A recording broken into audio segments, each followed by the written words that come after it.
Hello, everybody, and welcome back to the Earth's Mightiest Gyros podcast. My name is Ijaz, and once again, this week I am joined by... Rafi. How you guys been? Obviously, we can't take that answer because this is recorded on a Saturday evening. It's not going to be posted till probably Monday or Tuesday. But that's the internet. Deal with it. Oh yeah, I forgot to mention one thing. Last week on my Instagram, I said I was going to explain the name of Mightiest Gyros. Never got around to it. So, before I start with the distractions, let me delve into this. So, Earth's Mightiest Gyros. It's a play on, the Avengers subtitle, which is Earth's Mightiest Heroes, and the Gyros part comes from a character from, again, mine and Rafi's joint fifth favourite anime of all time, JoJo's Bizarre Adventure. The best part, known as Steel Ball Run. Best part so far. Best part so far. Okay, fair enough. Part 8 could be better. Part 8 could be better. I mean, part 8's pretty good, but, we'll leave that there. That's a topic for another day. Exactly. But yeah, he's the best character in the best part so far of JoJo's Bizarre Adventure. His name is Gyro Zeppeli, and obviously when you're reading it, you read it as gyro because like the Greek food, but he's an Italian character. Listen, we don't question the way Araki works. He just does. But now that I've explained that, now that that's out of the way, let's just catch you up on what we've been up to this week before we get started into the main juicy part. So yeah, what did you do this week? I finished my dissertation and I missed both my lectures this week. Well, no, sorry, that's a lie. I missed one of them because I didn't know it started at 9 a.m. and it was one of them ones where I'm like, okay, I've missed an hour. I'm not going to bother going into the second one. I'll just catch up at home because that's the magic of the internet. Lecture cast is a thing now. How about you? Me, I've been working. So obviously, I go work Monday to Thursday, and then had uni yesterday, Friday, and I went to uni with the intent of we're gonna learn some new shit, new module starting. I just spent the whole of my lectures just playing Dark Souls on my Switch. I'm never going uni again. It's just so pointless. Yeah. On Dark Souls, I finally beat Dark Souls 3 this week. I beat all the DLC and everything, and that's I've basically caught up on every single Soulsborne game now. Last week I did say Bloodborne was my third favorite game of all time. No, fourth, sorry. So yeah, I've caught up on the Soulsborne. I'm currently going through Sekiro, which I really want to play that game. It looks so good, and like it's about samurais, man. Like, and apparently it's like Dark Souls meets samurais. Like, how can you go wrong with that? But it follows that same. It's actually kind of different to the Soulsborne games, less RPG focused. And the combat is way different. Like in Dark Souls, and like Bloodborne, you're dodging more. Whereas this, you're actually blocking and parrying so often. Yeah, I've heard that quite a lot. And yeah, I'm just getting used to it. I almost did the first boss, like actual boss, first try.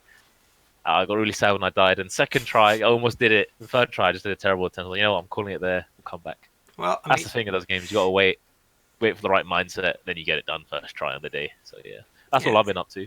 Oh, another thing actually. So there's the whole, coronavirus thing going around. Oh, what? Don't tell me you caught it. I was ill last week, so I was getting really paranoid thinking because I went to the airport to pick up my brother and whatnot, and when I came back, I felt really shit, and I woke up the next day like groggy as hell, really bad fog. I was thinking, did someone cough on me or some shit? Am I gonna die now? But back on that topic, so the coronavirus is now 3 cases in the UK. Yeah, that's like... one person who has it. So I work in a construction site. Right now we're refurbishing the hospital, 2 floors, first floor and 6th floor. Don't know about that. In that hospital, I'm working the children's side. On the main hospital block, someone who has it is being quarantined. Oh no. So I'm just shitting myself going to work every day, hoping that no one fucking comes on me, because I'm like this closer to anyone else that I know to getting corona. So it's pretty funny there, but not trying to run into that purple haze, are you? Funny thing is, 5 British people went to France, into the Alps, and they caught corona.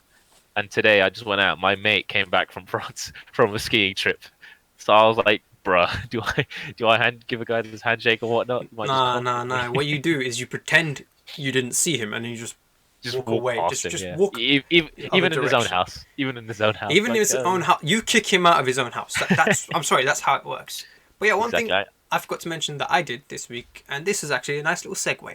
Yesterday, I went and watched that new movie. I don't know if you've heard of it. It's called Birds of Prey. and the Emancipation of Emancipation. one Harley Quinn. Long title. Long ass title. It's like Lord of the Rings. It Return really, of the Mac. really That's is. pretty short Yeah. compared to that. And It's like Birdman. I can't It's even like remember. Birdman There or was the some really unexpected. weird, like, it was an alternate title for that. I can't remember what it was for the Or life of it was me. Birdman or the unexpected virtue of ignorance. Something like And that. that was in brackets. I don't know why Yeah, it's in parentheses.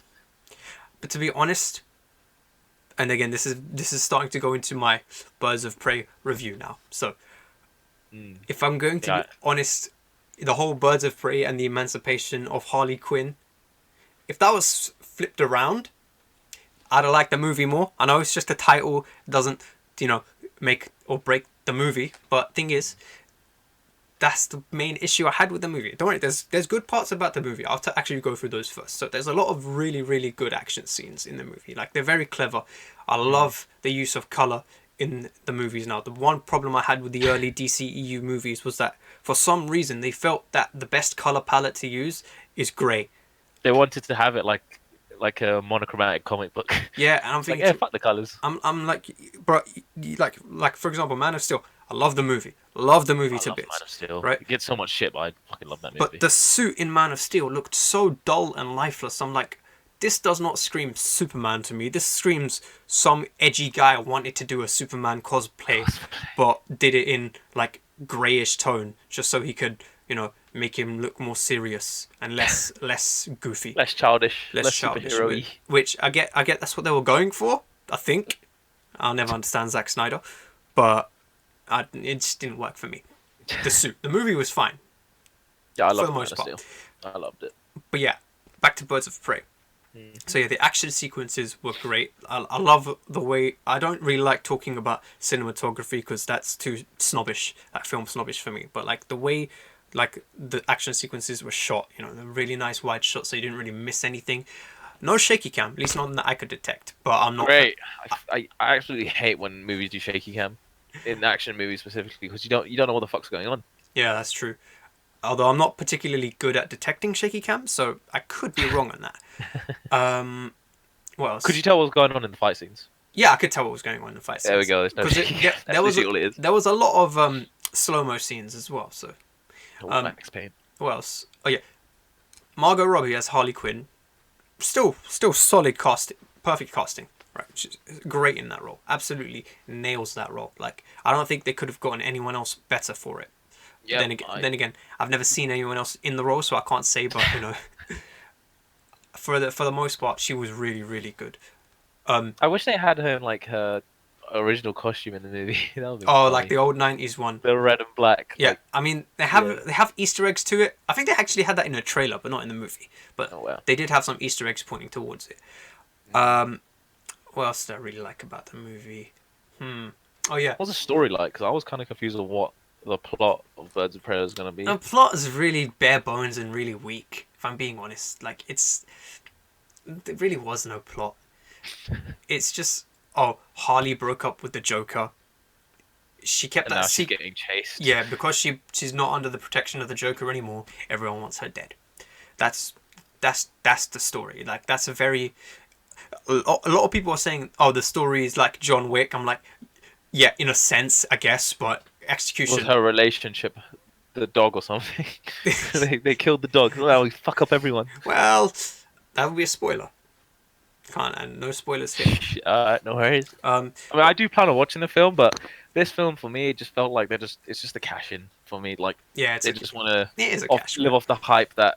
Because in Suicide Squad, the film, it was okay. It didn't have a lot of things going for it, but one of the best things was obviously Harley Quinn. So I think, yeah people liked her. Let's cash off her. Yeah. Well, how's the like whole Birds of Prey integration, or did it just feel like a Harley Quinn movie? That was going to be the negative that I was going to speak about. But before I go into that, there's one last thing that I really did like, and that was the casting of the Huntress, Mary Elizabeth Winstead. You know what? Oh, she's the girl from Scott Pilgrim. Yeah, Yeah, She and did. Cloverfield. I haven't watched the Cloverfield the latest one, or the latest two. Sorry. I think the second one was a good one. The latest one was a bit weird. Yeah, I've heard mixed things about that. But yeah, Mary Elizabeth Winstead, like the way they wrote Huntress in this movie, like she's like, like she's so out of touch with how people are supposed to act, because that's Huntress's backstory, which it's not really a spoiler. It's a very generic backstory. It's like, if you guys have ever watched or read The Punisher, it's literally that, but with a woman rather than a man, and she's not military trained like Frank Castle is, but she's trained by like actual assassins, that sort of stuff. So it makes her a lot more deadly. She's, again, really, really good in the movie. I think she's actually one of the funnier parts of the movie because of just the way she acts around everybody. But that leads me on to my negatives, which was, she was by far the most interesting part of the movie, but we didn't see enough of her. I think she got like 6 or 7 minutes of screen time overall. Oh, wow.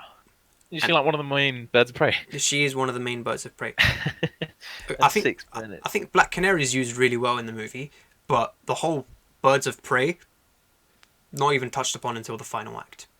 Yeah. And it's not even the final act, like the final act of the final act. Yeah, that's weird how they. It's literally just for the comic book fans to like get clickbaited, I guess. Yeah, because literally it. And the thing is, right? Again, my biggest issue, even though I loved Margot Robbie as Harley Quinn, it was too Harley Quinn heavy. I get that, yes, that was the safest route to play because everyone loved her in Suicide Squad. Yeah. But the issue is, it does a disservice to everybody who, like, yes, she's the casual fans thing. What's the word? Draw, which I understand you have to have a balance there. But everyone who supported a Birds of Prey movie because they were fans of the comic book arc of Birds of Prey, they're going to feel a bit let down by this. And one of the reasons, problems I had was the thing about Harley Quinn in this movie, as good as she is, the character arc that was written for her would have fit Catwoman a lot better. Like, everything Harley Quinn does in this movie is Catwoman to a T. It's like, and Catwoman, Huntress, and Black Canary, those are the 3 OG Birds of Prey. I don't know if you ever watched Batman: The Brave and the Bold, but there was that one episode where they start they're in some mafia club and they just start singing this song about the Birds of Prey. And again, it's really it's a kid show, but they have some really adult jokes in there. I'm like, yo, this is a Cartoon Network show. Was that the one where Batman was blue? Yeah. And did it have Adam West? Not voicing Batman, but he did voice like characters as a cameo in that movie, in the show. But yeah, overall, I would give the movie a 6 out of 10. Oh, high, low, mid 6, or just solid 6? Solid 6. One more thing to add. Black Mask in the movie was just a very, like, he's the villain. It was Black Mask, played by Ewan. Was that Ewan McGregor's character? Yeah, Ewan McGregor. Ewan McGregor is a great actor. I think he did really well with the script that he was given. With the stuff that he was given. Should have started the podcast like that. Yeah, that would have been great. But yeah, we learn, Yeah, Ewan McGregor was great as the character. The problem was the character wasn't great. Like, he was very generic, mustache twirling bad guys. Like, haha, I'm evil because I'm a prick. Wasn't like fleshed out properly to like you can see why he does the bad stuff. It's just I'm just bad because like fuck. Yeah, I mean they give some hints as to what's called why he is the way he is, because I think one thing that they made a very big deal out of in the pre-production of the movie was that they were gonna portray him as gay, right? So you sort of put it together in your head that because he's been cut off from his parents in the movie. Okay. Again, they never actually make anything of him being gay. You just kind of assume that he's been cut off from his parents because of that fact. Yeah.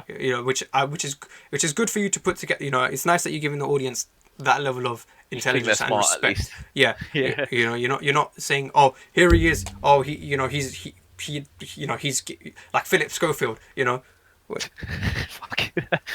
That was a stupid thing to get notified for important news by BBC. Oh, yeah. Philip Schofield coming out as gay. I was like, I don't care. Yeah, I'm like, we cannot always assume that. But I'm more annoyed at the fact that he's a Tory. But let's not get too political here. But yeah, they were quite subtle with again you putting that together. But overall, they never gave me a believable reason as to why he is as big of a prick as he is. He's just a prick in the movie for the sake of being a prick. which is That's annoying when films do that. Yeah, they very don't give a very reason. one-dimensional. Again, Ewan was great as the villain, just the villain wasn't great. That's my opinion on Jared Leto's Joker. That's a lot of people's opinion on Jared Leto's Joker. But yeah, overall I'd say a 6 out of 10. I probably won't watch it again until it comes out on like Sky or Netflix or Like whatever. if it's on TV, yeah, and you have nothing like else to do. I'm not gonna go out of my way to watch it again. Fair enough. Like, that's the thing I had with this movie. It's like I couldn't be asked to watch it because it just felt like a cash grab towards Harley Quinn, and I didn't feel like there's gonna be any weight. I don't feel like this movie's gonna pack a punch. Like for how shit Suicide Squad might have been, Yeah. I had a good time watching it. The movie did feel really, really hollow. Like it didn't feel like it was pushing forward any sort of narrative. Which, you know what? To be fair, they're kind of doing away with the whole DC Cinematic Universe thing. So it's like, okay, I'm getting a notification. I should have turned that off. But I think so. I guess I'll give it that. But yeah, overall, I'd say watch it once. Like I said with Venom, right? Watch it once, but don't go out of your way to watch it again. If it's on TV, sure, but like don't vividly search for it. It's not. It's like a popcorn movie. It's really a popcorn movie. That's exactly what it is. You're not going to expect a great movie in February, so it is what it is. That's a fair. I might give it a watch one day. It's just a lot of some of the DC movies they just put me off. Like, do I really want to watch that? Yeah. But anyway, with that out of the way, let's get on to our next topic, which is the big boy, which is the news that made my week personally, right? Which is, if you're a Marvel fan, you might like this. If you're a long-time Marvel movie fan, whether it's MCU or outside the MCU. If you're an Evil Dead fan, you'll love this. Oh, if you're a Bruce Campbell fan, you'll love this, right? Some of you might have put together what I'm saying, but that is the great one, Sam Raimi. Motherfucking Raimi. Whilst he's not been officially penned in, he is currently in final stages, which usually means 9 times out of 10 he's about to get hired. But he's in final stages for directing Doctor Strange 2, aka Doctor Strange in the Multiverse of Madness. Now this is the reason that there's a reason this made my week, right? Like I said last week, Spider-Man 1 by Sam Raimi was my favorite superhero movie of all time, one of my favorite movies of all time, right? And part of that was because of how much heart and soul Sam Raimi put into making that movie feel like an old school 60s comic book, right? Set in 2001. Set in 2001, yeah. Again, as a kid, I didn't pick that up because, I hadn't started reading comics yet. But, going back as a young adult, oh my God, I feel so depressed saying that. But going back and watching it as a young adult, I really appreciate how, yes, it's old and it's campy, but it's going for that old school Stan Lee, Steve Ditko look. Yeah. And because he's so good at capturing the Stan Lee, Steve Ditko elements of it, I think he's going to be an absolute amazing director for Doctor Strange because of how much Steve Ditko had basically embodied himself into Doctor Strange comics. And the whole thing of Marvel have been saying that they want to make this a sort of horror movie. And again, Evil Dead, Ash vs. Evil Dead, Drag Me to Hell. He's got a laundry list of horror movies that he's known for. Hell, even in Spider-Man 2, the scene where Dr. Octopus is in the surgery room. They're just killing everyone. Yeah, that was fucking scary as a kid. Yeah. That was horrifying. I'm thinking like, yo, he's actually killing people in this, and it's not like just disintegrating, like he's like straight up, like burning them and shit. Yeah. He's like Kakyoining them. I'm like, yo, Emerald Splash. Emerald Splash. R.I.P. Kakyoin. With Sam Raimi, the thing that has me most interested in him, because I fucking love Sam Raimi's movies. The original Evil Dead trilogy, one of my favorite movie trilogies of all time. I just love how, like in the 80s, they had such a good use of practical effects. Now, what has me curious with him doing Multiverse of Madness is that in the first Doctor Strange, you could see it was so many, had so much VFX into it. Yeah. Like all the whole portal bending. Like, the scene where they turn the road 90 degrees and they're just running on the side of the building. When they in the mirror dimension. Yeah. That's the whole thing with Dormammu, imagine how long that must have taken edit. Yeah. So what's got me thinking, because Sam Raimi, he's been more of a practical effects dude. Like you could see in the first Evil Dead, the whole moving trees, the chainsaws on the arms and whatnot. So that just has me thinking, like, how he can put his own spin on using practical effects in Multiverse of Madness, because we all know Doctor Strange had all that shit. Yeah, So I mean, you can't exactly make portals in real life. who knows? Sam Raimi might know some way. I He did won't be that. surprised. He did that with Evil Dead in the 80s. No, but I'm hoping that just the actual movie elements, like the whole like sound designs, costume design, all that shit is gonna be even better than what Doctor Strange already was. Because Sam Raimi's a fucking legend in doing that stuff. Yeah. Especially what I do hope for now is more Campbell, Bruce Campbell Easter eggs. Yes. You think Oh. he gets That was one of my casted favorite in parts. something? That was one of my favorite parts of the original trilogy. And you know what was even better? in Spider-Man. In Spider-Man, Yeah. in Spider-Man 2, the game, he was the He guy he was the voice tutorial actor, voice. tutorial. Yeah, I'm yeah, like, yeah. yo, That was so he's sick. berating me no matter what I do, but because it's Bruce Campbell, you love it because it's Fucking love it, fucking yeah. Bruce Campbell. So like, if he doesn't get some sort of cameo in this movie, we will have, as a society, have failed. Failed. It's like, you know, What we was live in a his episode? society. Gamers rise up. But in Gamers, Spider-Man 1, what was rise it? up. He was the Ring ring announcer. announcer. The In guy two, the guy who what was gave he him the two? name of Spider-Man. What was the guy in 2? In Spider-Man 2, he was he was the theater guy. Oh yeah, and in 3 he was the waiter or the host, whatever, in that restaurant. Yes. Fucking Bruce Campbell's a fucking legend. He You've is. seen the original Evil Deads? I've watched the first one. I haven't watched any others. I've watched. Two. I think I've watched two is- Ash vs Evil Dead the series. Well, I like haven't watched two- that. That's more of a. It takes a more of a comedy turn, doesn't it? But yeah, it's very unserious. to be honest, once you get to Evil Dead 3, it just takes a huge. Like even Evil Dead 2, Ash he puts chainsaw for his arm, Yeah. and then in Evil Yeah, Dead 3 he gets teleported to like ancient times, and he picks up his shotgun. And he's like, "Listen, everybody, My this broomstick. is my boomstick," and everyone's like, "Oh shit, what the fuck is that?" Fucking love Bruce Campbell. Yeah. But yeah, Sam Raimi doing Multiverse of Madness. I'm just hyped for his practical effects, how they're going to be implemented in the movie, especially with a film of Doctor Strange's level. And another thing that gets me really excited is that because Sam Raimi has come out and said that he's a very, very big Doctor Strange fan. So it's like Big I news there. have a feeling he'll do the character justice as well. So Yep. it's like, you know, again, one thing I really liked in Infinity War was how well Stephen Strange was portrayed, and it's like, oh, he's actually the master of the mystic arts now. So I really want to. I'm just looking forward to seeing how well More development on that. Yeah. more development on that, how he's a badass wizard now who knows what he's doing. But Still remember the scene where they came back. Haunts me every time I see it. Gives me the chills. I'm like, holy shit. Haunts me gives me good vibes. There we go. That's the better one. the portal scene. Yeah, the portal scene, and especially the scene in when he lifts his finger up to Tony Stark's like one. Yeah, and he's like, Oh, oh, like, I know what I gotta do. It's like it's great. It's a yeah, great it's scene. just- Doctor Strange is amazing. Had one of my favorite Marvel villains, Matt Mikkelsen. Anything that guy's in, I'll watch it. One of my favorite actors. The one of my big disappointments with that movie was that they didn't like. I mean, they tried to make him, like emotionally interesting, but because they didn't give him enough time, Yeah, it just didn't work. But that's a sacrifice you have to make in the first. It's always the first movie that has that problem. Where because you have to Yeah. develop the hero, you have to sacrifice developing the villain. It's very rare that the first movie does Can get the equal, villain yeah, right. does equal weighting for both. But yeah. original Batman begs to differ. No, I'm joking. Yeah, but that's Tim Burton movies. They're goated anyway. Yeah, exactly. But yeah, Sam Raimi directing, or possibly directing, basically directing Doctor Strange in the Multiverse of Madness gets 2 thumbs up from me. That's one thing I'm 100% down for.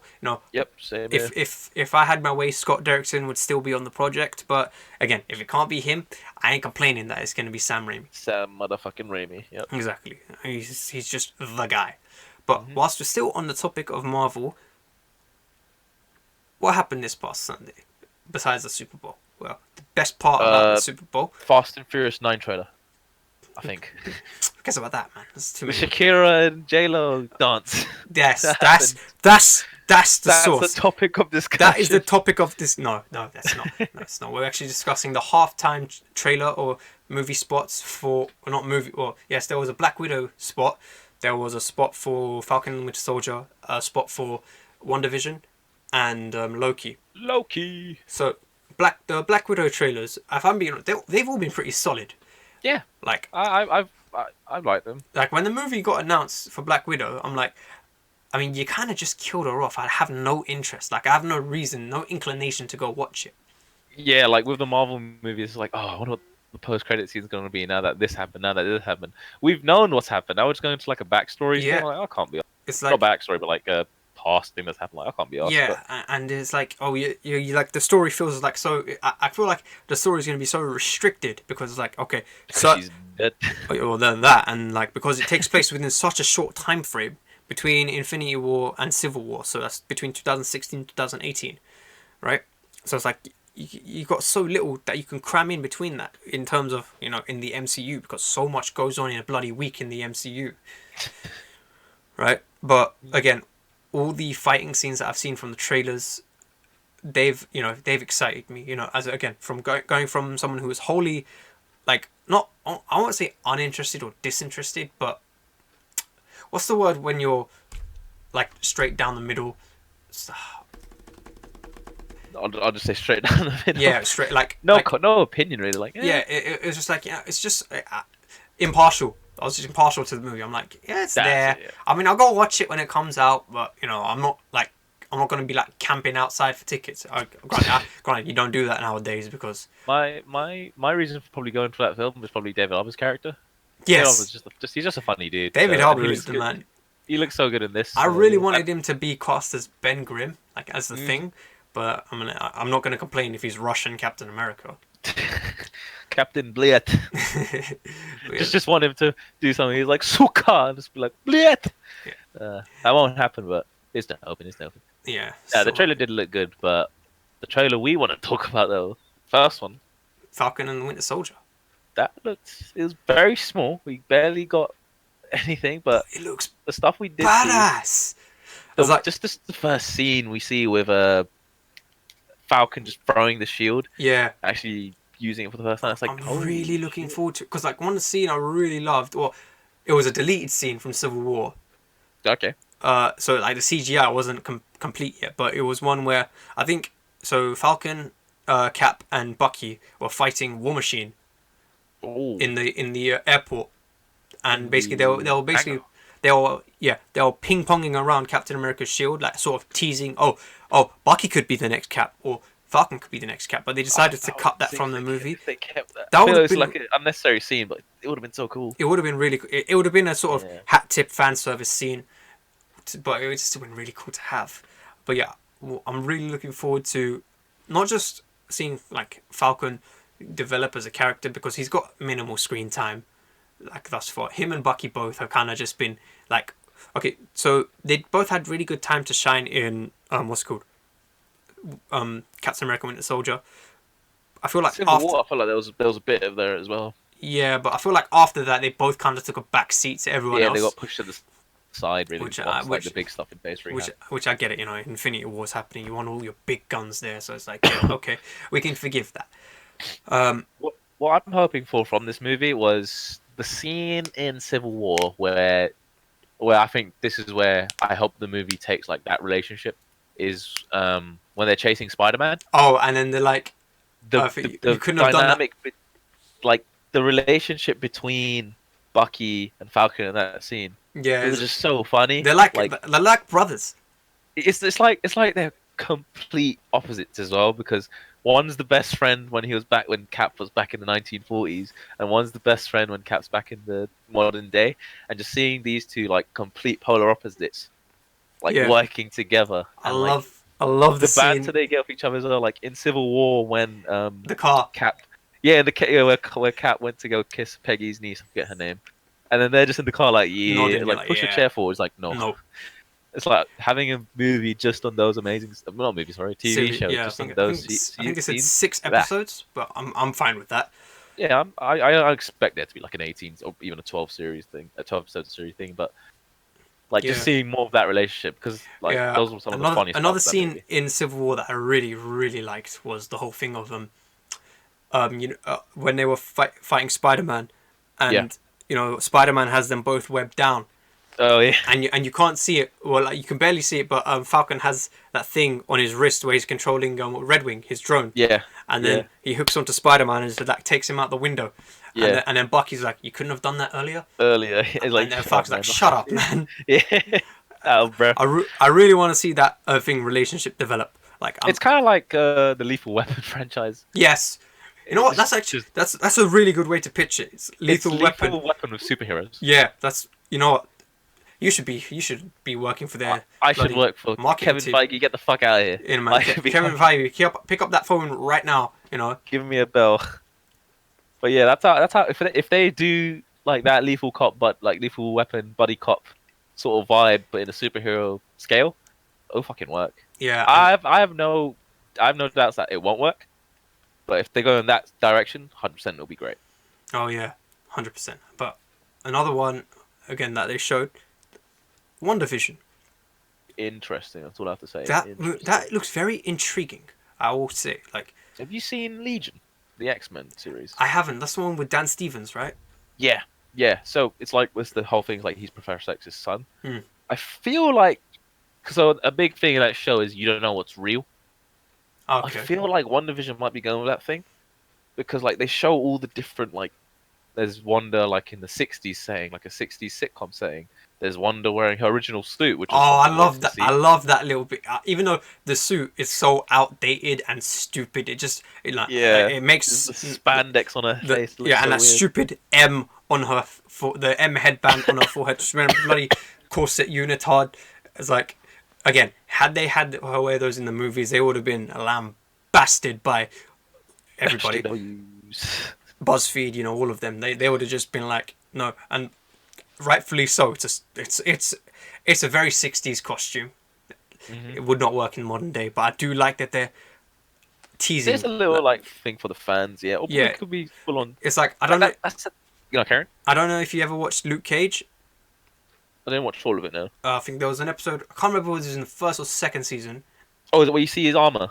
Yeah, where Yeah. like he's wearing his original 60s like suit. a V-neck shirt. Yeah, but it's like it's very very quick glimpse. There's like 4 second scene where he's wearing it and it just immediately rips everything off because like it's a stupid looking costume. But you know, Yeah. it's again nice little hat tip to the fans. But That's why I'm But yeah, with WandaVision, that's why I'm hoping it goes in that Legion thing, because a lot of the stuff in that trailer you couldn't tell. Like, is that what's happening? Like, Yeah. there was a scene where it's like I can't tell if Wanda was pregnant or not. yeah, And because then there's there a was a scene scene where where she's there's two screaming. cribs. Yeah, yeah. And then there's a screen where she's screaming and like Vision's like covering his ears. I think. But Wanda's always screaming. That's the thing. You took everything from me. You know what? I love that scene. That scene The was, memes that came from that scene is just amazing. but that scene was so cool because because I've been saying this for a long time. I say a long time, since 2015, since they introduced Scarlet Witch into the MCU, because you know until last year they weren't allowed to use X-Men. Mm-hmm. I was saying that Scarlet Witch was going to be the MCU's version Connection. of Jean Grey.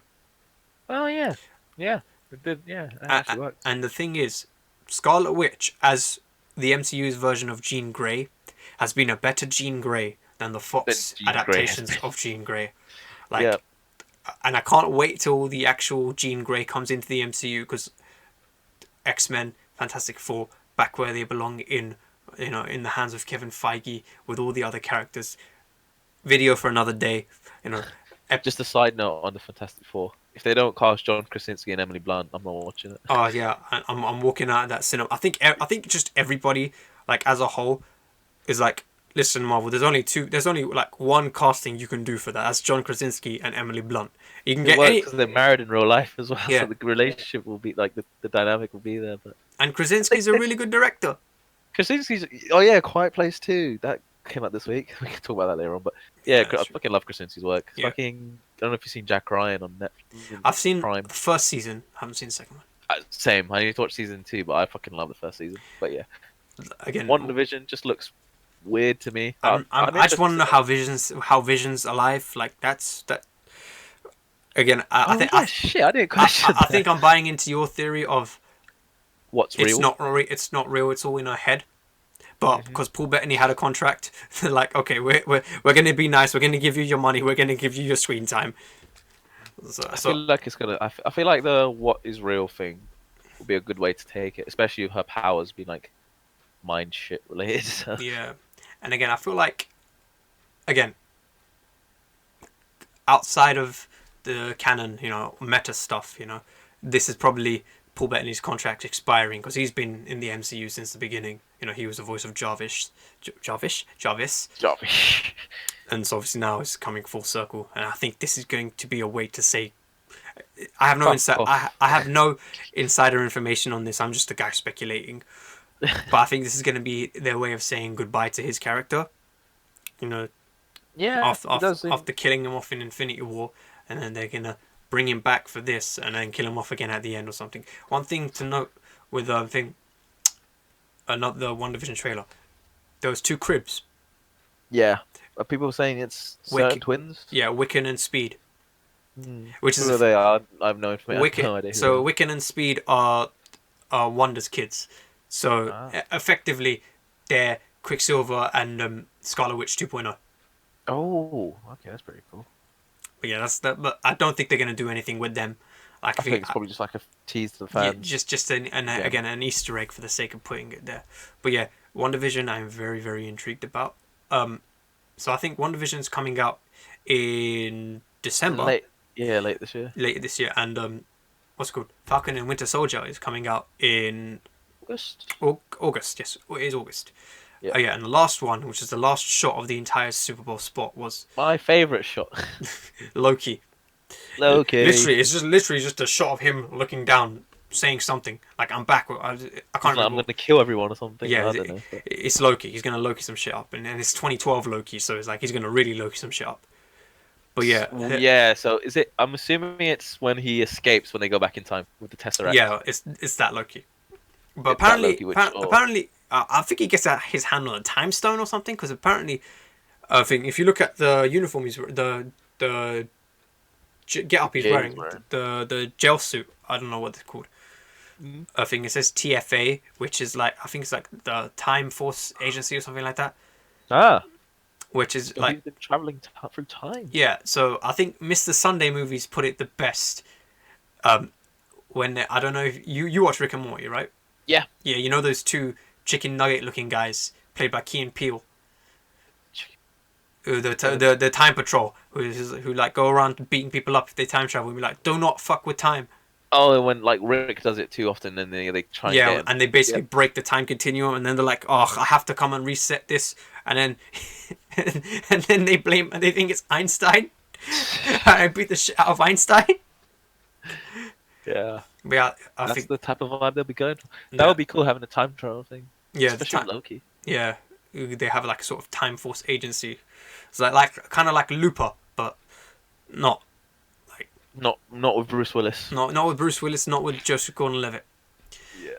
But yeah, that's the show that had me most hyped, because Loki's death in Infinity War fucking broke me. I was like, no. Yeah, I saw it coming. Favorite character. I saw it coming from a mile away, but I still was shocked when it happened. Yeah. But yeah, Loki's my favorite, my most anticipated one out of those 3 things. What's yours? My favorite one, my most anticipated one is Falcon and Winter Soldier. Just because I want to see that bromance. Oh shit! That reminds me. Fucking Zemo was in the trailer as well. Oh yeah. Zemo. Oh yeah, I assume he's going to be the villain for the series. Yeah. He was great. He was great in Civil War. Mission report December 16, 1991. That stuck with me because that's my mum's birthday. So every time it's her birthday, I just got not 1991, I assume. I'll ask her that. I don't know. No, well, I mean, we're Bengali. You never know. No, I'm just kidding, guys. Just kidding. Don't ever fit. But yeah, December 16th. 19. But yeah, those are the Marvel Disney Plus shows. But there is one other Disney Plus show that I want to talk about. It's not Marvel. It's just a really good Disney Plus show. If I'm being honest, I think I prefer the Mandalorian's theme to the actual Star Wars theme. Don't kill me.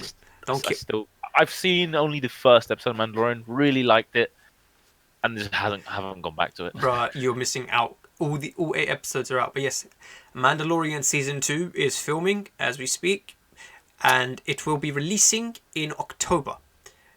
Really, October. October. That's quite early. It was around the same time as it did the last season. You know. I just thought, wow, it's been like what 3 months. Fucking hell, time Yeah, flies. and fun fact about Mandalorian season 1, that was all wrapped up and finished like production in July. Oh, quick editing, boys. Oh yeah, they had. I mean, to be fair, there wasn't much. Like there wasn't as much special effects in Mandalorian as a full-on Star Wars movie because there were much shorter times. But yeah, One thing I liked a lot about Mandalorian from watching the first episode was with the sequel trilogy, you could tell that they tried to just like what's the word? Please the fans. yeah, And like one thing I was so bait was the like you know how Star Wars has those scrolling transitions. yeah. You know, wait, just like The that side, was the side like swipe. every time that happened in the sequels, I was like, that was obvious. Yeah, It's like it just in feels the original, it feels so forced. Yeah, it's like, oh, we're putting it there because that's how we do things in Star Wars, you know. Yeah, and then when it happened in Mandalorian, it took me. I had because I was seeing the first episode twice. I watched it by myself then at a mate's house, and I was on the second. I was like, oh shit, I didn't realize they had that there. Damn, that's cool. It managed to Feel it natural. gave Star Wars its own fucking spin, which is what Star Wars needed, rather than just like, oh, let's just do episode 4 again. Like, that's what I hate about episode 7. Yeah, So I hate about just generally Star Wars nowadays. They're just trying to cash in on the old shit.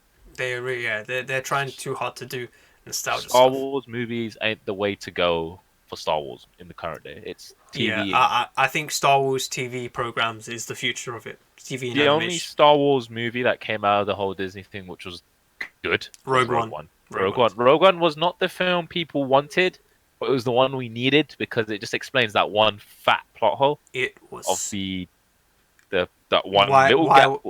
why the hell would the Imperial Army have this 1 meter? Well, I can't remember how many meters it was, but this gap in there which leads straight to the exhaust. To the core.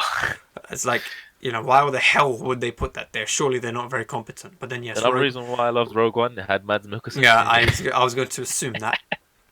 No, Mads I love Mikkelsen. another Any- one of the anything reasons he's I in, love one of the reasons I love Rogue One. Donnie Yen. Donnie Yen's just Anything too Donnie cool. Yen is in, I'm sorry, but like okay, Ip Man 4 was dog awful, but I've only seen the first two, Edmund. I haven't seen three. Three, I assume had. No, I assume it had thing, right? I haven't seen 3, but I watched 4. I don't know why. Didn't three have Mike Tyson or something? Or was that the fourth one? I think it was the 4th. I think no. 3 had Mike Tyson in it. I watched the first one was amazing. It had the cool like the Japanese general and like seeing him do the beatdown and whatnot. That was really cool seeing that whole Wing Chun shit. Second one was alright. It had like that British dude, the boxing. And I was like, yeah, it's fine. And then I just stopped watching them. But Donnie Yen, yeah, he's. Have you played Sleeping Dogs? Have I played what? Sleeping Dogs.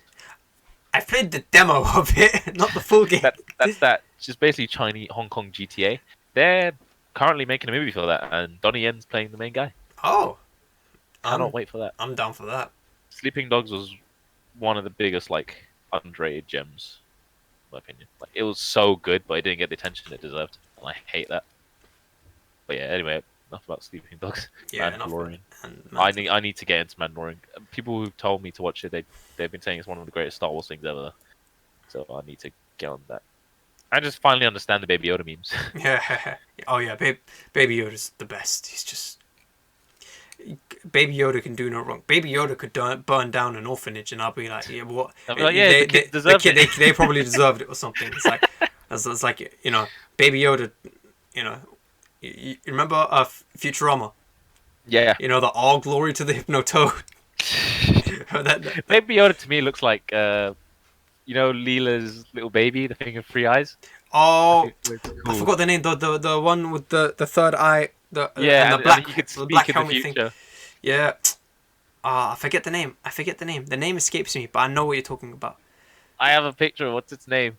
Nibbler. That's it. That's the Nibbler. name. I fucking love Nibbler. Like, whenever I see pictures of like Baby Yoda, like scene where he's like, I don't know if it's because I've only seen the meme videos, but like where he's drinking or something, he's sipping so loud or something. He's sipping the soup. It's just that just reminds me so much of Nibbler. So And everyone's like, "Oh, that's the tea." I'm like, "No, it's soup." But okay. But yeah, enough about Mandalorian. Let's move on to okay, it's not really a big news story, but it's in the world of anime. Speak to me. Speak to me. Yeah, let's let Rafi take the reins on this one. Please talk us through. So last week I said that my favorite manga slash anime thingy was Death Note. It was my gateway, like conscious gateway. Obviously, my first was Dragon Ball Z, but it was my first conscious gateway, knowing what anime is, to anime and manga, which was Death Note, of course. And so Death Note has been it's been pretty much off since I don't know when did Death Note end. It was Yeah. mid 2000s, I think. Ending when? It's like mid 2000s, but Death Note hasn't had any other than that shitty Netflix movie. No, Hasn't had much. what Death Note Netflix movie? I don't know what you're talking Well, about. there was did I no just get- Death Note Netflix movie. I think I was possessed for a second. Yeah, But bro, you yeah, are, man. so other you than that, you are other than- smoking whatever Iraqi is smoking. Some of the good shit. But anyway, there hasn't been anything with Death Note. There doesn't need to be anything with Death Note. A couple months ago, a one shot was announced, like a 100-page one shot, and I was like, huh, interesting. They're bringing back my favorite franchise for one thing. But my main issue hearing that news is, what's the point, and how they're gonna do it? Like, what could they do? Like, the story got wrapped. Light became, well, the alternate, became a Shinigami god, whatever. Hmm. We see what happens. Near becomes a new detective genius. But then this one shot, it was way better than I thought it was going to be. It had such a unique spin on the actual concept of the Death Note. Do you mind if I drop what happens in a bit? What happens? Go ahead. I in mean, a bit?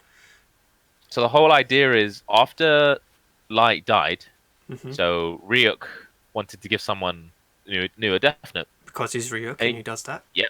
and he gives it to this one kid. Kid gets freaked out, of course, doesn't know what the fuck's going on, and then he learns he's in charge of the Death Note, and he's like, you know what?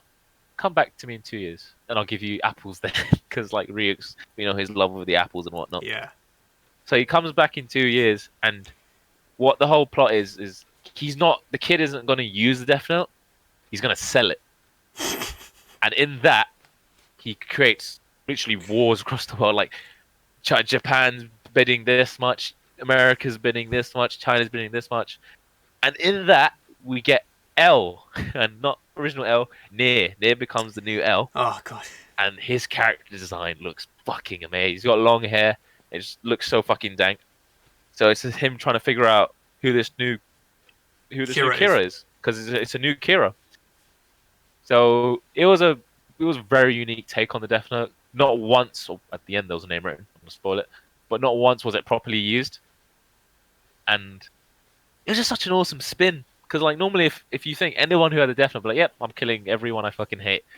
This kid was fucking smart, and I wish it could go on for longer, because it was a really good one shot. I hope they just do more random Death Note one shots like this, because I fucking love anything Death Note related. Not the Netflix, but what did I say? Did I just bug out there? Yeah. Anyway, but yeah, so it was really surprising seeing that they managed to do another really good Death Note story like this, and the fact that it's going to be printed soon adds to my already full Death Note collections. Oh yeah, you read it online, innit? As you do. Huh? You read it No, online. I read it online. Yes, I was waiting for the print. I own every single volume because you got to own everything with Death Note. I can picture your like bookshelf right now. My nerd robe, I call it. It's just full of Berserk, JoJo, and Death Note. Yeah, You know what? and One Piece for some reason. You know what? What the fuck are they Shonen Boy? I'm not really into physical media anymore. Like everything I do online, well, except for PS4 games, because I like having PS4 games as the disc, because like I like stacking them up and putting everything. Yeah. But aside from that, like movies, I don't buy them like Yeah. on physical. I just either watch it on Netflix or Whatever. couch tune up. Sorry, what? What did you say? Nothing. FBI? No, CIA, no FBI. But I think what's it called?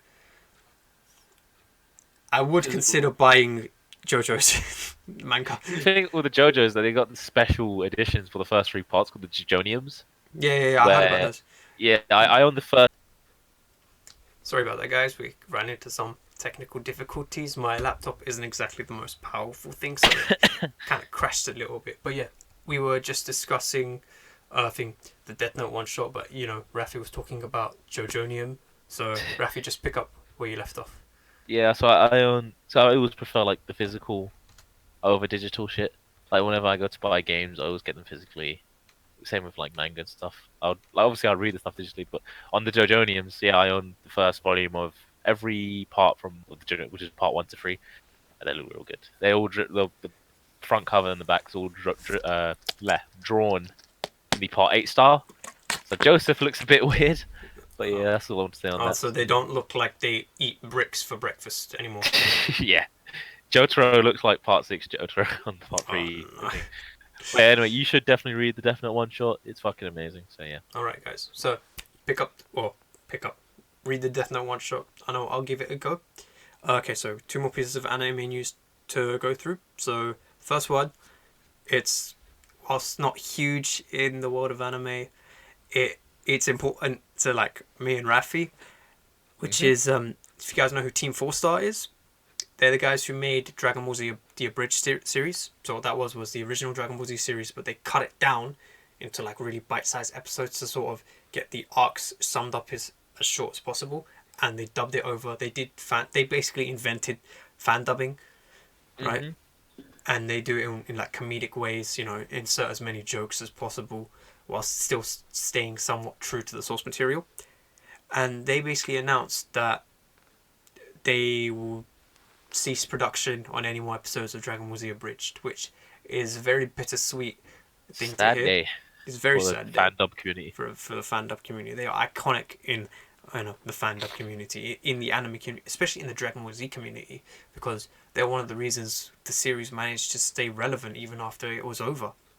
Yeah. You know, the whole thing, because like Dragon Ball Z Abridged, you know, in the early days of YouTube, it was getting millions of views, like 1 million, 2 million views an episode, which isn't that impressive nowadays. Even though these videos will never hit 1 million views ever, right? Because we just don't have that reach.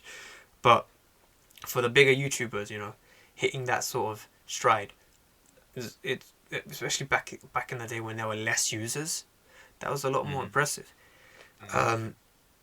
But yeah, it's sad, but I think it's quite fitting though, because they're finishing off with the Android arc, and that's where the author Akira Toriyama originally planned to end off the Dragon Ball Z series, with the Android arc. So it's quite poetic, but at the same time, it's bittersweet. Yep. Was as you're saying, bittersweetness. Like it's one of those things that's always been there. Like it's been there since 2008, so 12 years. So it's kind of sad to see it go. But then again, like as like we see, like episodes rarely drop, so it kind of makes sense. They're busy with other stuff, so Yeah. I guess ending DBZEA was only the right thing to do.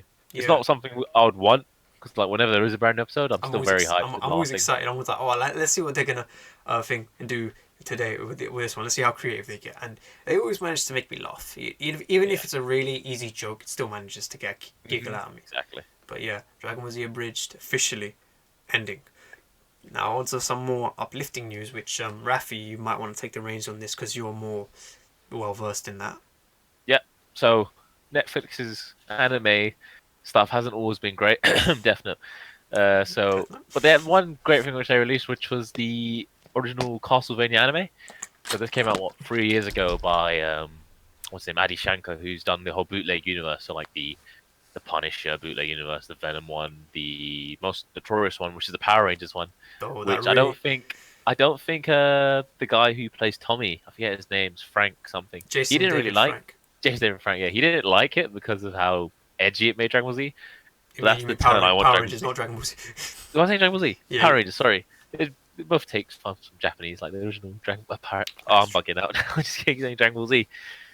The original Power Rangers took the scenes from whatever the Japanese show was, by the way. Super Sentai. So yeah, they did the bootleg Power Rangers, which was really cool, very edgy, but it's like an adult version of Power Rangers.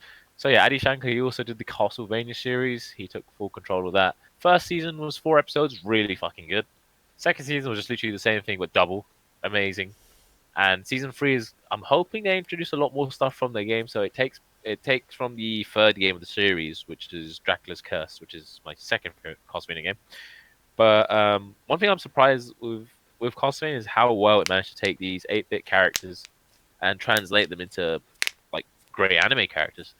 So I'm really excited for season 3. I haven't checked how many episodes it is. I'm hoping it's longer, because like How long was an episode? An episode was standard like 25, 20, 24 minutes. All right. Oh, damn it. So I it was was hoping good they'd stretch timing, out. but I'm hoping it's just like maybe 12 episodes. That'll be quite fitting. I mean, if But there's yeah, only I'm really 12 episodes out, that's fun. It's really easy to catch up on. yeah, yeah, yeah. That's one You can sitting. literally just one sitting, just watch it on double speed even, and you'll be fine. I can't watch anime on double speed. My brother does that all the time. I don't know how. I He, watched Hunter x Hunter on 8 times. it did what, 8 times. Yep, 8 times speed. I might not have appreciated the Chimera Ant arc as much because of that, but yeah, I managed to watch the whole thing on 8 times speed. I mean, as good as the Chimera and arc was, it did drag a bit.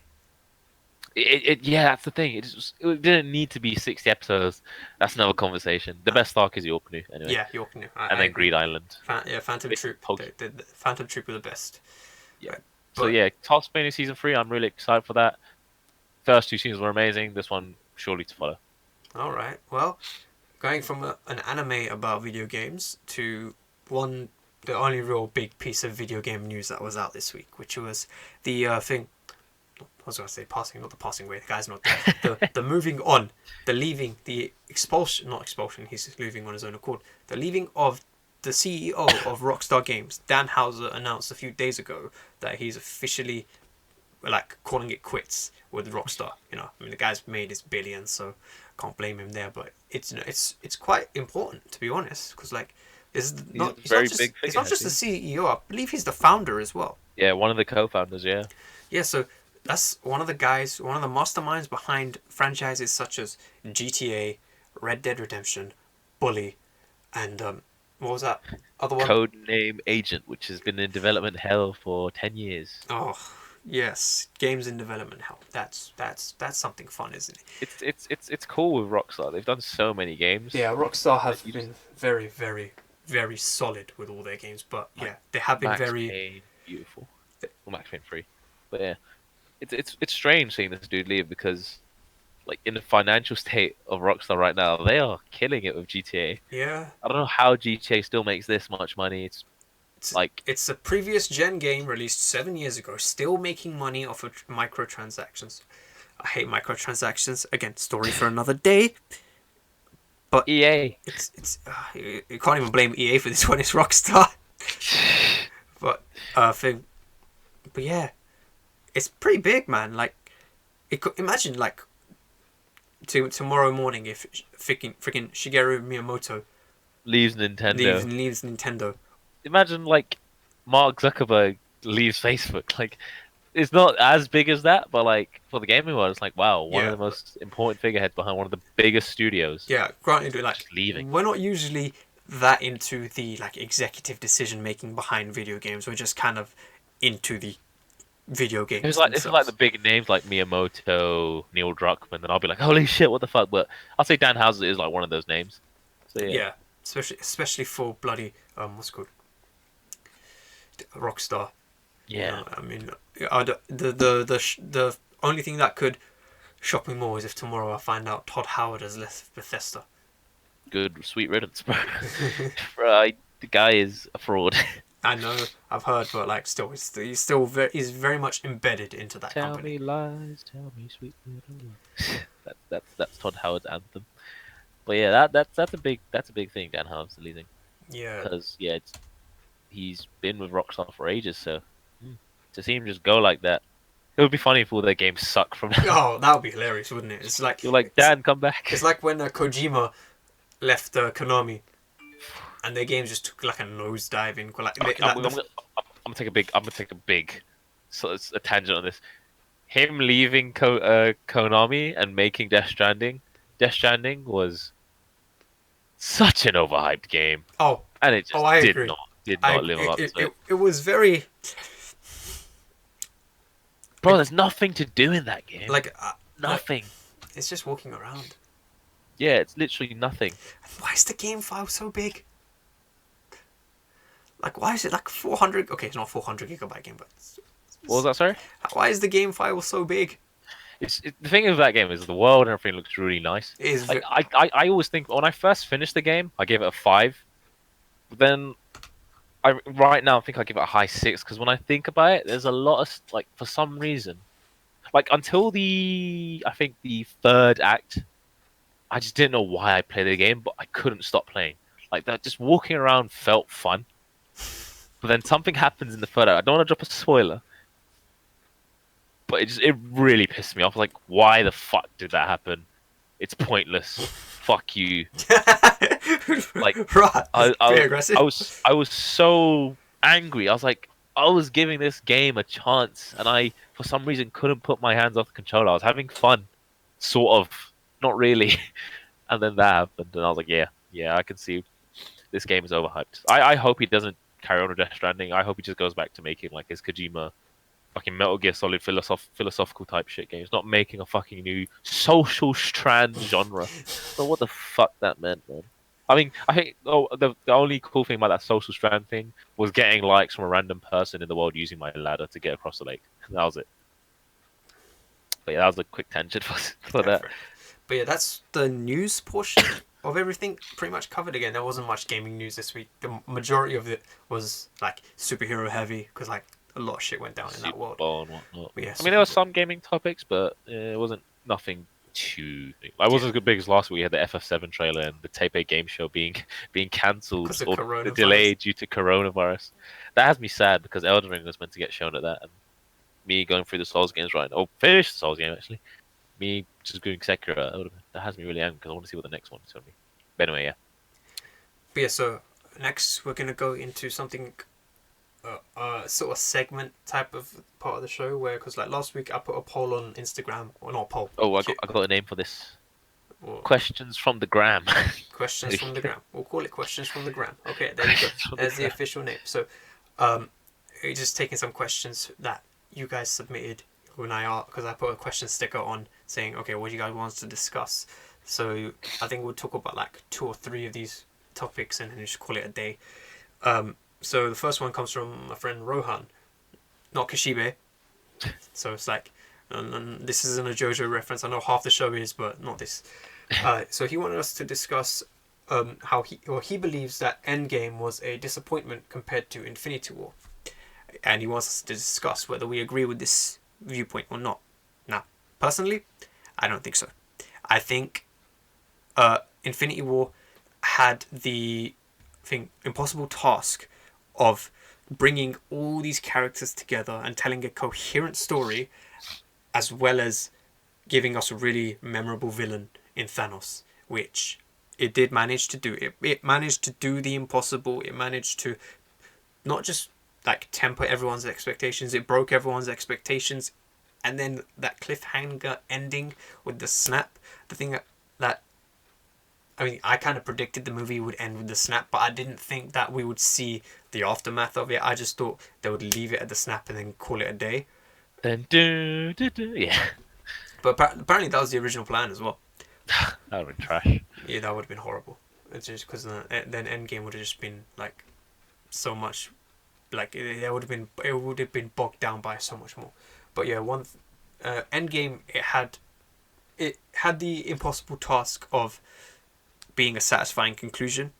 It had that's the thing. I feel like Infinity War might have been a better movie. Yeah, but Endgame had to really make sure it nailed the ending of a 10-year saga. Mm-hmm. And it did. It did. Like it managed to hit all the right notes. Again, I think I said this last week. You know, aside from Black Widow, everyone's story like had a satisfying ending to me. Everyone felt like they were in the right place they were supposed to be.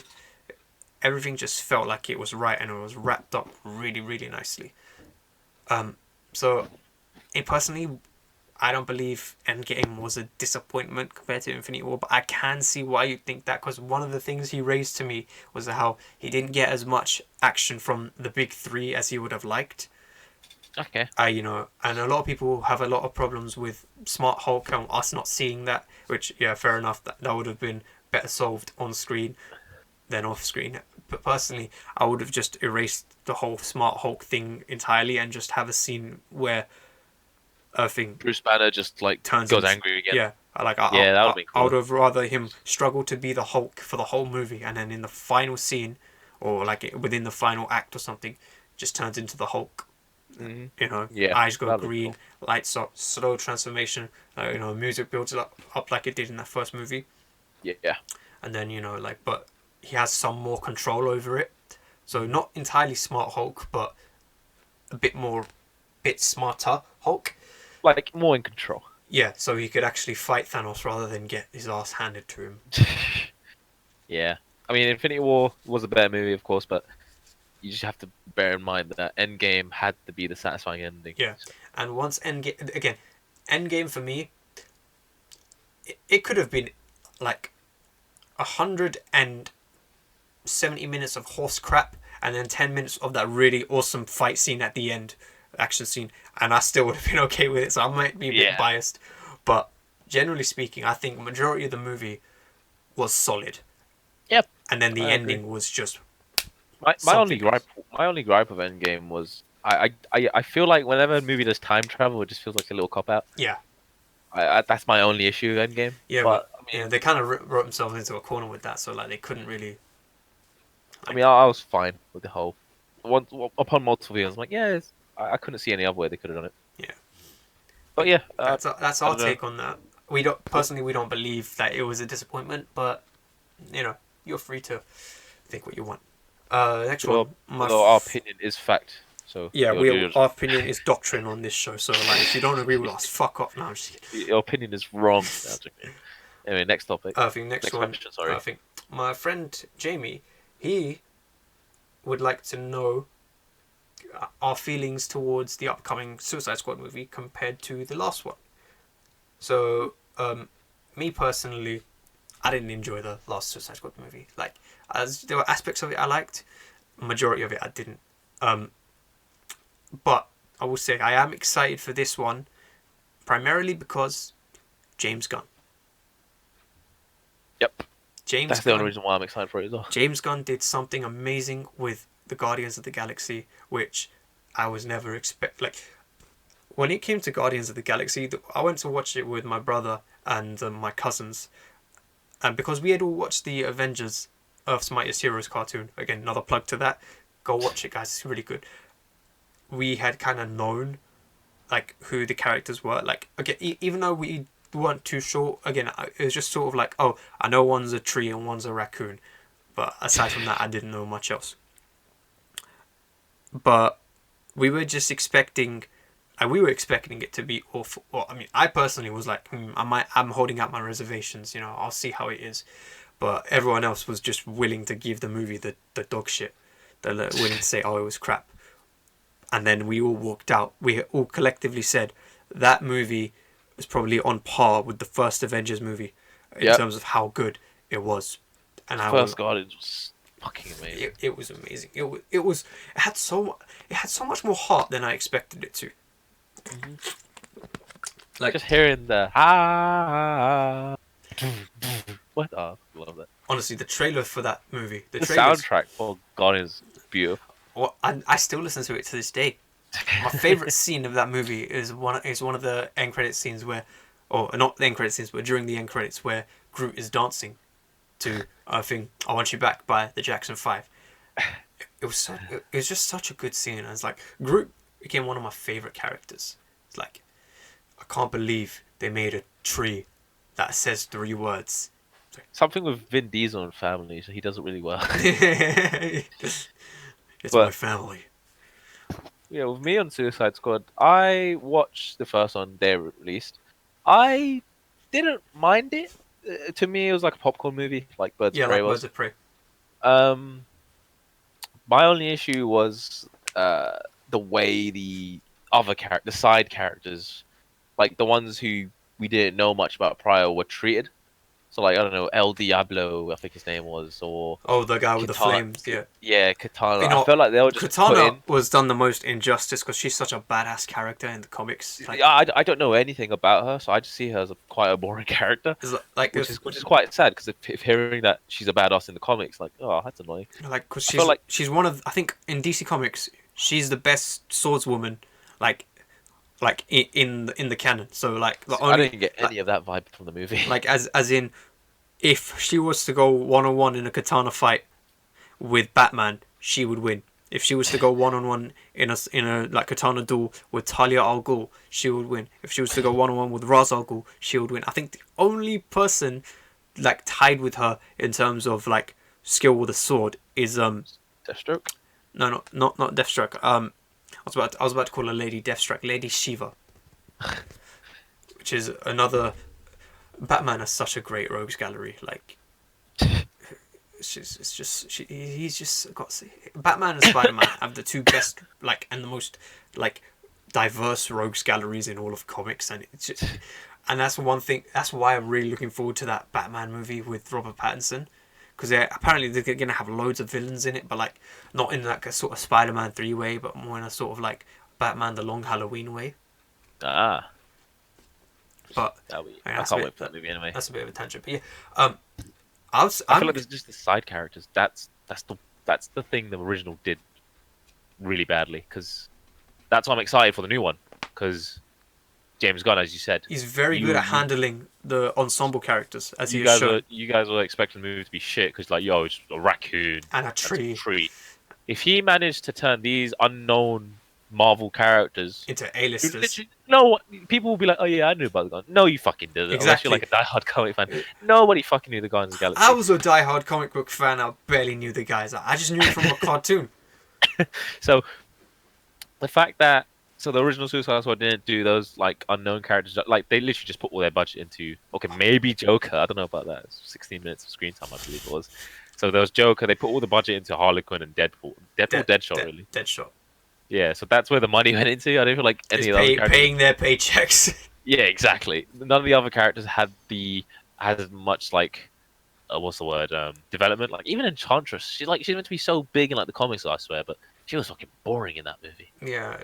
So I'm hoping that James Gunn takes these side characters and just makes them much more significant, or at least adds character to them. Yeah, that's what the first one failed.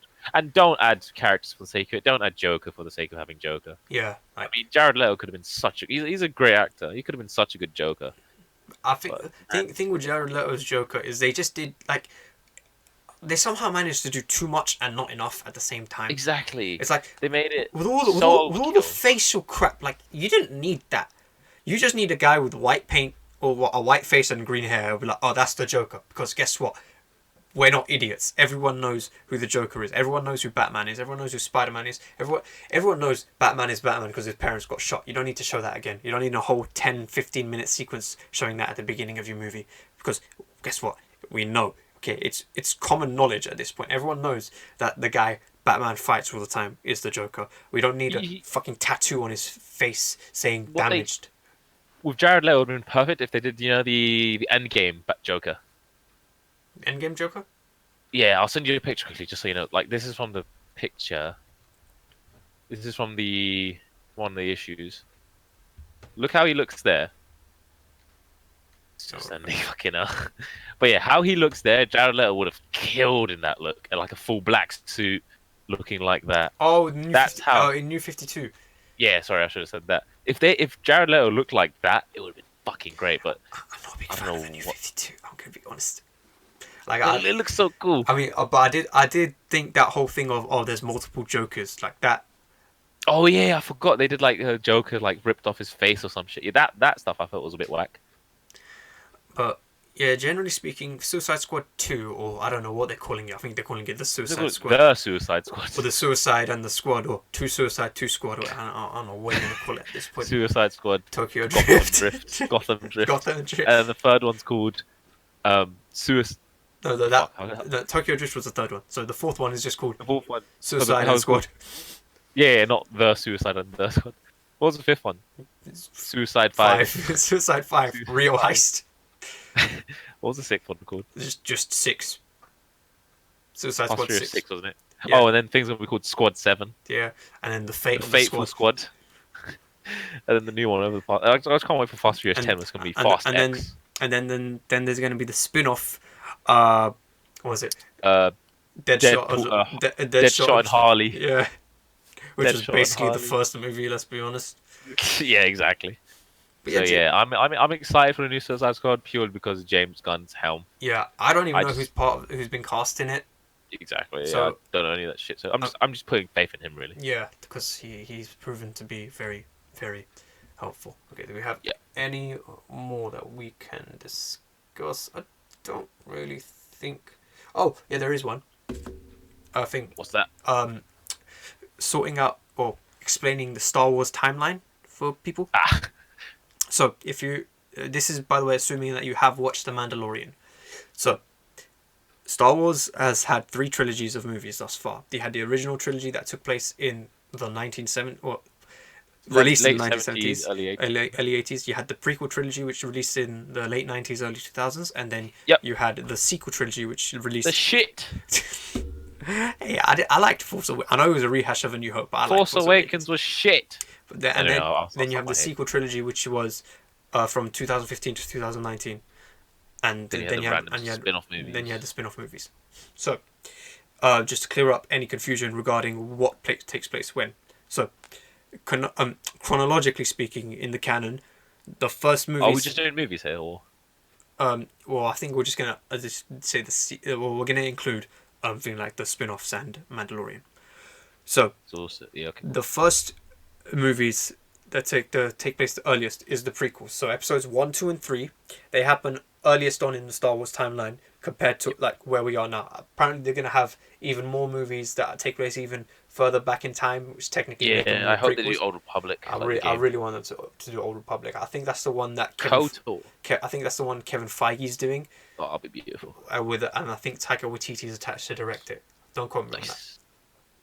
But so yes, you had the prequel trilogies, the prequel trilogy, I should say, that takes place first. I don't know how the official timing on the Star Wars, how it's thing labeled. I don't know if it's BC AD or something. It's like BBY or some shit like that.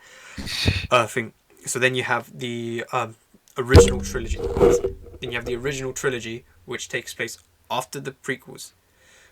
But in between, I think episodes 3 and 4, so episode 4 is of the original trilogy. Episode 3 is the last episode of the prequels. In between episodes 3 and 4, you have Rogue One. And Rogue One is the one that fills the gap in between those two movies, where in episode 4, A New Hope, a lot of people were asking the question, why the hell did the Death Star have such a giant gaping hole in it to have, for a torpedo to fit through? Rogue One answers that question because it's about getting the Death Star plans, because Mads Mikkelsen, his character in that movie, he's the one who invented the Death Star. He's the architect. So he it's about him getting the Death Star plans to the rebellion to give them a chance to destroy the Death Star. Yep. So you have episode 1, 2, 3, Rogue One, then episode 4, 5, and 6. Now after episode 6, you have The Mandalorian, which is a TV show where it takes place literally like 4 or 5 years after episode 6, where the Empire have fallen and basically everyone's scrounging for the scraps. So no one knows where the power shift is, where the power imbalance is. No one knows what's happening. But that's designed to fill in the gaps. Oh, one thing I forgot to mention, probably because I really didn't care much for the movie. Solo Star Wars story. That takes place also between episodes 3 and 4 because it's the backstory of Han Solo. But that's very simple. And I believe there is going to be an Obi-Wan series. I think they're turning it into a movie. I don't know about that because I think it got shortened to 4 episodes. Oh, right. So there's going to be an Obi-Wan series which also takes place between episodes 3 and 4. Hello there. Yes, hello there. So there's that. And then you have episodes 4, 5, and 6. And then so Mandalorian takes place in between episodes 6 and 7. Fills in the gaps between those two times. With that, so between 6 and 7, there's like a 40-year gap. And then again, Mandalorian takes place about 4 or 5 years after episode 6. I don't know how long it's going to go on for. I assume maybe 2 or 3 seasons. So it might just fill in 3 years. Because some of the actors they get are pretty expensive to use. But then you have episodes, I think 7, 8, and 9, which takes place in the latest in the timeline. So it's confusing because episodes 1, 2, and 3 were released after episodes 4, 5, and 6, but technically speaking, they chronologically they take place before. So just to run through it one more time: episodes 1, 2, 3, Rogue One and Solo, 4, 5, and 6, The Mandalorian, 7, 8, 9. So that's the Star Wars timeline explained. There's also the other canon stuff. So there's the Clone Wars cartoon. Oh, yeah, I forgot about those. The Clone Wars happens after episode 2, between 2 and 3. You've also got in between 3 and 4. So as well as having Rogue One Rebels. and Solo, was Rebels between 3 and 4? Yes, it was. Okay, so you got Rebels. There's also another thing, the most recent one, which is Star Wars Jedi Fallen Order, the game. That's Oh yeah, canon. I didn't know the game was canon. The game is canon, so there's that. And then you have the other new animated show. I forget what it's called, but yeah, fuck, we'll leave that for another day. But I think there's one more piece which is quite small in in Star Wars Battlefront 1 and Battlefront 2. Yeah, they all happen between 6 and 7. Oh, Battlefront 2. Oh, yeah, I can see that. So Battlefront 1 had the Battle for Jakku, which happens between 6 and 7. Yeah. Makes sense. And then I think Battlefront 2 happens after 7 or before Battlefront 7? 2 is fun. Like, it's very bare I bones. haven't played it. It's quite fun. I just played the beta and I really enjoyed it. And then I heard the shit behind the microtransactions. I was like, yep. But then, like within a year, they got rid of all the microtransactions. Yeah, the game's decent now. The game is fun now. Like, yeah, it's actually playable. I mean, the only online game I play nowadays is Mordhau. I don't know if you played that. PC. It's basically Battlefield with swords. So good. Sounds like my type. Sounds like my type of game. Yep. Will trigger you a lot. But yeah, that's everything we've got for you, that guys, in store this week. Yep. Tune in next week where we'll have a review, hopefully, for Sonic the Hedgehog. I'm really looking forward to slating that movie. Yeah, I'm watching that on Friday. Exactly on Saturday. Yeah, Saturday. No, Okay, Saturday. I'll probably watch it on Friday. You'll be watching on Saturday. We'll hopefully get a joint review for that. Can't wait to hate that movie. I honestly don't think it's gonna be bad. I think it's gonna be. I think it'll nice. be. I think 7 out of 10 popcorn movie. A popcorn movie, yeah. Well, you're gonna hear that term a lot, right? Popcorn movie. If it's an actual really good movie, we'll give it a proper nice review and whatnot. But if it's just like a popcorn, like we'll just be like, okay, yeah, we'll watch it or not. Yeah, Birds of Prey. Yeah, just go watch it. Not yeah. That's the vibe we'll be going with. But yeah, that's pretty much everything this week, isn't it? Yeah, so we have been your Earth's Mightiest Gyros, right? And as always shit before you shower. And read Berserk, of course. Of course.